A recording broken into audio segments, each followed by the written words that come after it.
It's finally time that I'm going to make my favorite Christmas candy of the season. Come see what it is.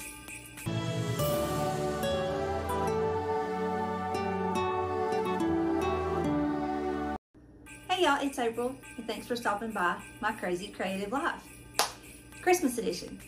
In today's video, I am finally making my favorite, and it's probably my girl's favorite too, but my favorite Christmas candy of them all. And it is peanut butter balls. That is probably my most favorite Christmas candy of all. So, it doesn't take a whole lot of ingredients. It's one of the easy ones. All right, so let's go ahead and jump in and see the way that I make my peanut butter balls. Now, some people call them Buckeyes, but we call them peanut butter balls, and I dip mine completely. I don't have the little center that's cut out, or that shows the peanut butter. But anyway, you'll see all that here as we get into it. So let's go. All right, so I got my hair pulled back, I got my apron on, and I've also taken off my rings because with these peanut butter balls, coconut balls, stuff like that, you have to actually get your hands. There's my overhead, sorry. I just realized that was in the view. I'm trying something different, but anyway, you really need to get your hands in it really good. All it is, we're going to take, and I'll put you in the overhead here in just a second. It's 1 stick of butter, softened butter, and if you see, I press in, and it left an indentation, but it's staying there. So you don't want it melted, but you do want it soft. So it's 1 stick of butter. I said I was gonna put you on the overhead. Okay, let me tell you the rest, then we'll go to the overhead. So it's the 1 stick of butter, 1 cup of peanut butter. And I'm gonna tell y'all something. If you've watched me for any period of time, for the most part, you know that I don't care to buy generic stuff. For the most part, it doesn't bother me. Like, for instance, the powdered sugar here is Walmart brand. But when it comes to peanut butter candies, I have to have Jif. So to me, that's the best peanut butter to make any kind of peanut butter candy or dessert or what have you. But anyway, so it's 1 stick of butter, salted butter, 1 cup of peanut butter, about 2 teaspoons of vanilla, 2 teaspoons to a tablespoon, a pinch of salt, and then you're going to put, it's probably going to take about this whole entire bag. It's the 2-pound bag. It probably will take this entire bag, but it's one of those things that you have to get in there and you have to feel to know if you're going to need more or less, what have you, because you want it like a dough, almost like a bread dough. So anyway, I'm going to go ahead and stick you over here, let you see what I'm doing from the overhead, and I'll meet you back in just a little bit. So I've got my butter in here. Like I said, I'm doing 1 cup of peanut butter. You want to make sure it's a full cup. Okay, so that I would say is full. Got my pink Himalayan salt here. I cannot say that anymore, y'all, without my husband in my head. He makes some kind of stupid joke, dad joke of something about a possum and something about Himalayan. I don't know. He's always coming up with something crazy. Okay, I'm just putting I'm just putting a pinch of salt in there. Now, I am using salted butter, so I'm not putting much in there. If you don't use salted butter, you might want to put a couple of pinches. All right, this is my homemade vanilla. And I'm putting a tablespoon in here. I told you, between 2 teaspoons and a tablespoon, I think a tablespoon is good. All right, so this is where it starts getting messy. But it's kind of like playing as a kid, kind of like playing in Play-Doh or something.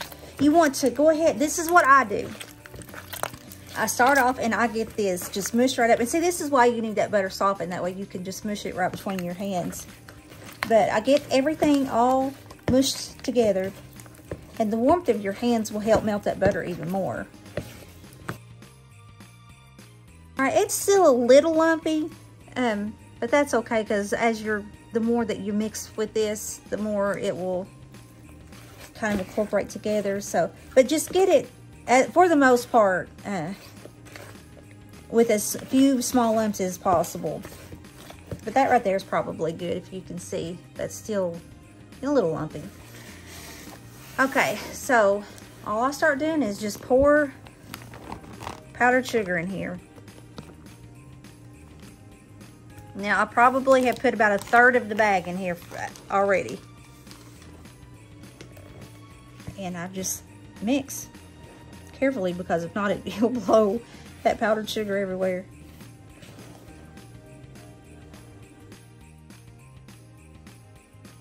Now, at first, you're going to think, oh my gosh, that's just way too much. But keep working with it. Because you want to get it to where, like I said, it's almost like a bread dough. And where it's not really sticking to your hands.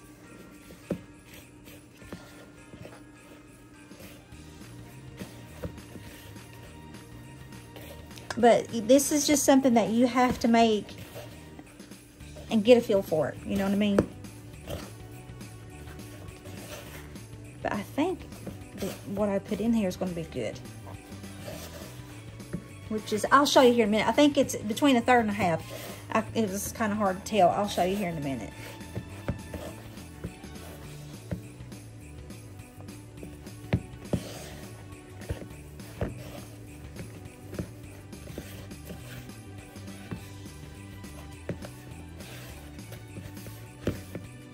But see, it's almost like a bread, but if you are familiar with bread making, when it is good and about, you know, pretty much done to pull out of your mixer, is when it can clean the bowl. About the same thing with this peanut butter. When everything's coming together and your bowl isn't that messy anymore with all that peanut butter, then you know you're pretty much there.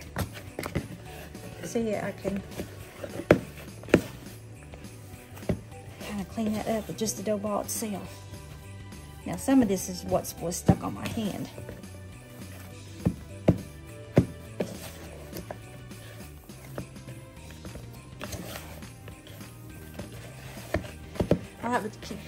I can't even talk. Can you see? I wasn't paying attention. I hope I wasn't out of frame there. But if you can see, I mean, that looks just like a bread dough. Feels like Play-Doh, looks like a bread dough. Okay? So you've got your dough looking like this, you're in good shape. Now, let's see how much, if I can try to do this without making a mess. Okay, I probably used half of it, because I think we started out about right there, and now we're about right there. So yeah, I used about half of this bag. You would think as long as I make stuff, I would know. But like I've said from the beginning, I cook with love, so I never really measure stuff. So doing it this way, I'm having to really pay attention to measurements. All right, let me go ahead and put you back on the other stand, and I'll show you what we do with this next. Okay, I think you can see pretty good there. I felt like I needed more room, so that's why I put you back up here instead of on the overhead. All right, our next step is to make our little balls. And I'm gonna use my little mini cookie scooper. It looks like the little ice cream scooper, but it's a cookie scooper. That way it'll give me uniform sizes. A cheaper alternative to one of those is this little thing. It's also a cookie scoop. Like, this is a tablespoon, this is a teaspoon, but you just dip it in and then you press it out, your cookie dough or whatever that you're using. Same with that end. But honestly, I don't even know how long I've had this thing. I'm pretty sure I got it at Walmart. It's Mrs. Fields. But you might can find it, you might not, I'm not sure. If I can find one on Amazon, I'll try to leave a link. I don't do that often because I'm not affiliated with them, but I probably should do that more often that way. Help you guys out. But anyway, so what I've got is just one of my throwaway, I think they're take-alongs or whatever these things are called. Because what I do is freeze my dough. You can just get it cold before you dip them in your chocolate, but I freeze mine. I think that it's better, you have better control of the dough when it's frozen, and it just accepts that hot chocolate a whole lot better, and it freezes quicker. To me, it just does better if it's frozen instead of being cold. So, but you do what you want. All right, so what I'm gonna do, I'm just using my little scooper, like I said, and making my little ball.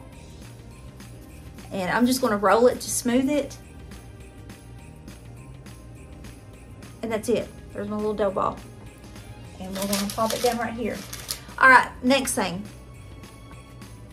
A lot of people use toothpicks, and I used to. I mean, for years, that's all I done. And my family, I think, probably still does.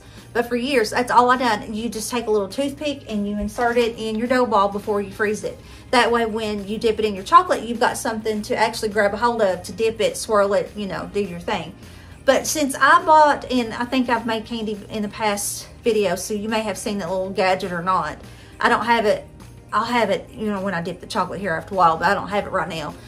But it's just my little, it's a thing made for, specifically for candy making. And that way you dip your thing, your whatever, and you can shake it off, the excess chocolate, and then put it to the side. So since I've got that, I don't use the toothpick method anymore. For one, I don't really need to. For two, you can't get as many dough balls in a pan like this to freeze when you have that toothpick sticking up. You know what I mean? So, with that being said, I'm gonna just sit here and I will probably fast forward you and you can listen to the music and watch me. And all I'm doing is rolling out my little dough balls. I don't know how I got that one smaller, but whatever. This is supposed to be uniform, hun. It's not. I don't know, maybe I had that first one too full. But anyway, I'm just gonna fast forward you and let you watch me roll out my dough balls, and I will meet you back here before we go in the freezer.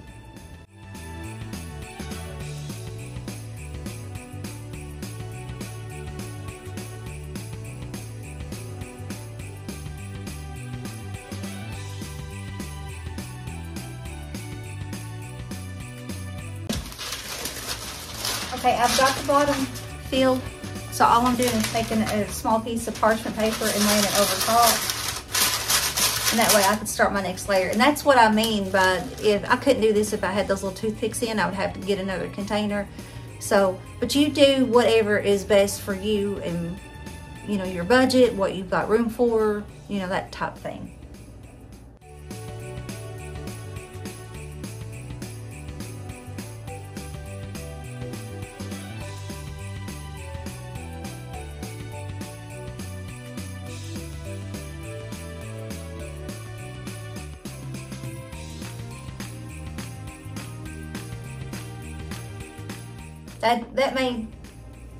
That made 35. It probably would have made 36 because there's a teeny, that would have been the 36th one.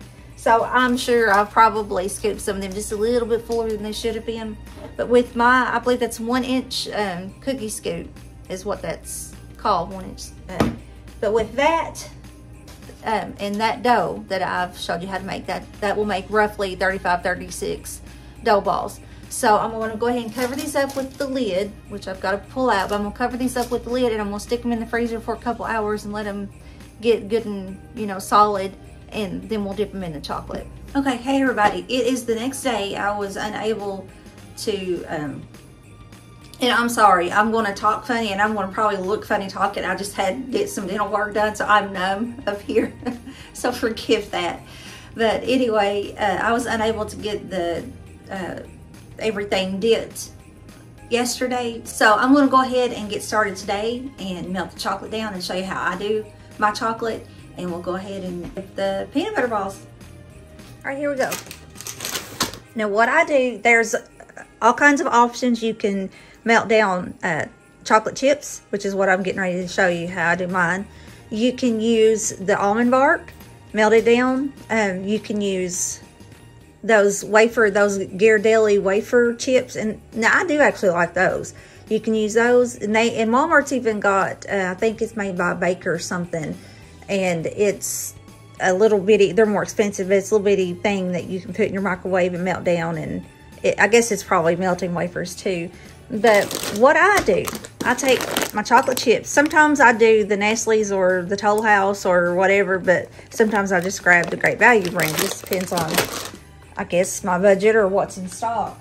So you want something that is more, that's not wide. You want it more tall, if that makes sense, because it's easier to dip, you know, if it's fuller and smaller than it is if it's wider. If that, hopefully that makes sense. I'm sure it does. But I'm going to pour probably about a cup and a half. now. It's probably more closer to a cup and a half to 2 cups. Yeah, it's about a cup and a half to 2 cups. It's probably about 2/3 the way up my bowl. I may go just a little bit more. Okay, that's probably more like 2 cups. And that's about 3/4 of the way up now. The next thing I do, I take this Gulf wax. Now, is there a controversy with this Gulf wax? I guess. Because it's made for candle making, canning, different stuff. But it is edible. That's, in fact, why they sell it. This is an older box. That's why they sell it with the bacon stuff. That's where you'll find it, like with the bacon chips and the marshmallow cream and all that stuff. If they have it in stock, that's where you'll find it. Usually on the top shelf, at least at my local Walmart, it's on the top shelf. But I just use a little bit of this. And what this Gulf wax does, it does 2 things. One, it kind of helps to thin out your chocolate. So that way when you're dipping the chocolate, it's a lot easier and it's thinner and you can get in there and, you know, just make it pretty. Number 2, once it kind of cools back off, especially when you put it in the fridge, it gives it that bite that we like. You know, you like that crisp chocolate bite. That's what it gives. It helps to give that. Kind of like with tempering chocolate. That's when you temper chocolate, that's what gives you that crisp, and that's what makes it shelf stable. But this Gulf wax kind of gives it that little crisp to it as well. But I still keep mine in the refrigerator because I think they're much better in the fridge than they are left out on the counter. So with that being said, looks like mine is melted slightly, but it's okay. These little blocks, I use probably about 1.5 inches of a block. So here's another one. I'm going to cut some of it down.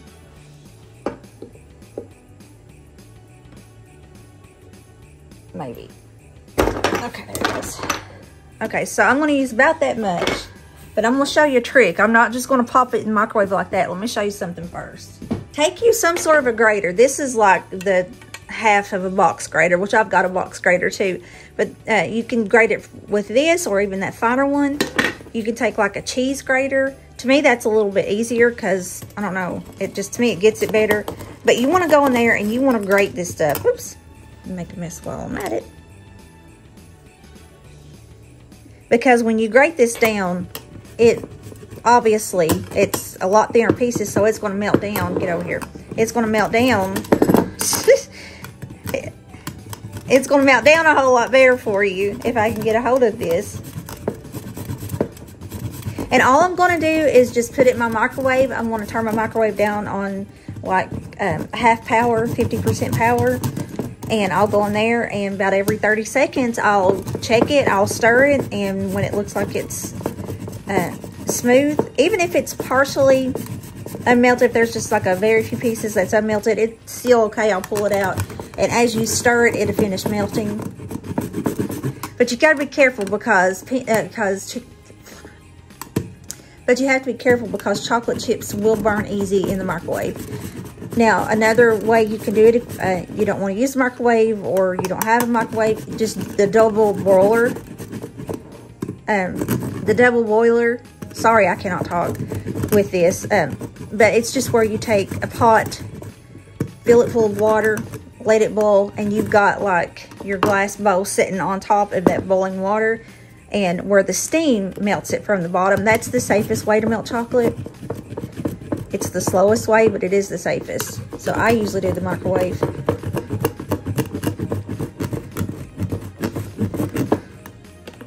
It looks like snow, doesn't it?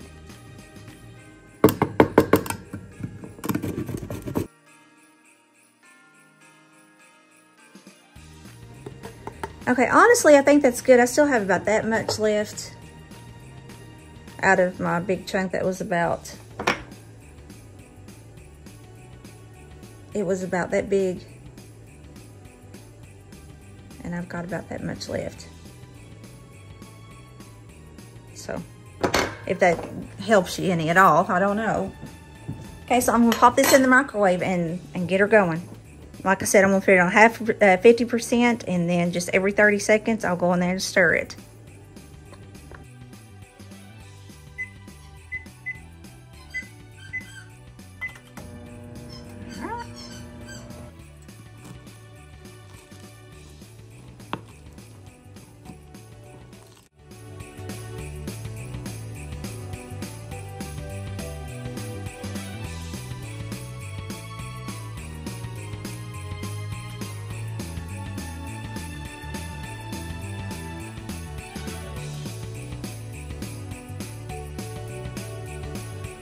a little bit longer. It's almost there.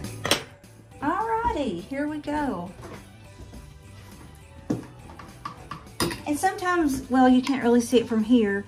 Sometimes you'll see something that looks clear, almost like it's like water. That's just that wax, so just stir it in, it's okay. I brought you back over here just a second. Okay, it's frozen. And this is my little tool I was telling you I had. So you just pop it in there and you want to shake off the excess and just roll it out onto your parchment paper. Let me do one more and then I'll put you on, I'll take you back over.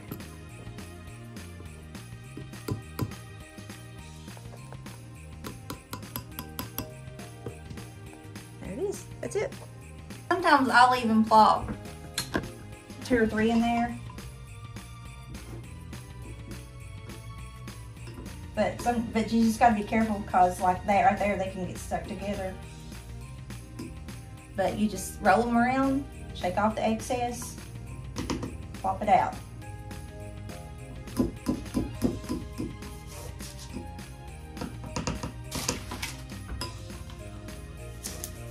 If it feels like it's starting to get thicken up because these are cold, they're frozen.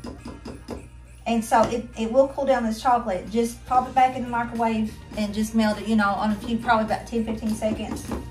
And I still feel like I'm talking weird. But pop it back in your microwave about 15 seconds and then it should be good.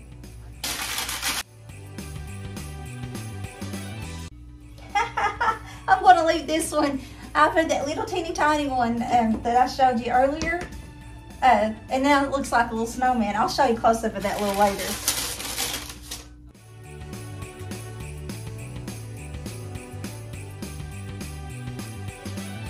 These are pretty much solidified now, and you see, I mean, they're not extremely soft.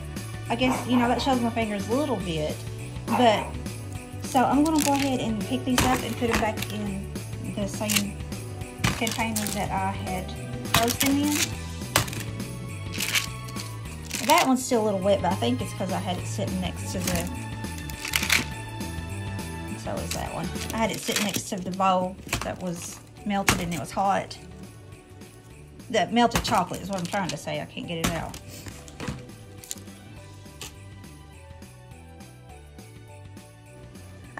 Now you can just throw them all in there, but if you did, you would have to restack them. I mean, break them apart. So I'm just going to kind of stack them in here neatly, I guess. Go ahead and stack them, April. And try, you know, quit being lazy and try and do it the quick way. But I'm going to go ahead and stack them this way, put another piece of parchment paper on top from yesterday, so I'm not wasting paper. But look, this is the one that I said that it got mixed in with that small one, so it looks like a little snowman. And I guess if one wanted to do that, they could. Now see, some of these got, as the chocolate got thicker, they got messier. Hey, I think that's all of the peanut butter. The rest of these are the coconut. So I'm just gonna stick these in the fridge, let them get hard, and then I'll show you after they harden up. This is actually the coconut ball if I put this on the peanut butter video. I forgot to show in either video what you do if you decided you wanted to do the toothpick. That's the toothpick I just inserted. Like I said, normally I freeze it with it because it freezes on there better. It stays on there better is what I'm trying to say. But all you would do, which I'm about out of chocolate, is dip it in your chocolate. It's, like I said, it's best when it's full. And then I usually just take it and swirl it like that. And that gets the excess off. And it is pretty. And then I set it down and yeah, they probably are a little prettier than this thing, but this thing to me is a little easier, I think. But anyway, that's all you do. You just swirl them, and then whenever the chocolate solidifies, then I take out the toothpick. Okay, hopefully these are cool enough to where I can show you, and hopefully I'll be able to show you where I'm still numb, which the numbness is starting to go away, but it's getting sore. But hopefully it'd be at least enough to where I can show you. Still may not be quite cool enough.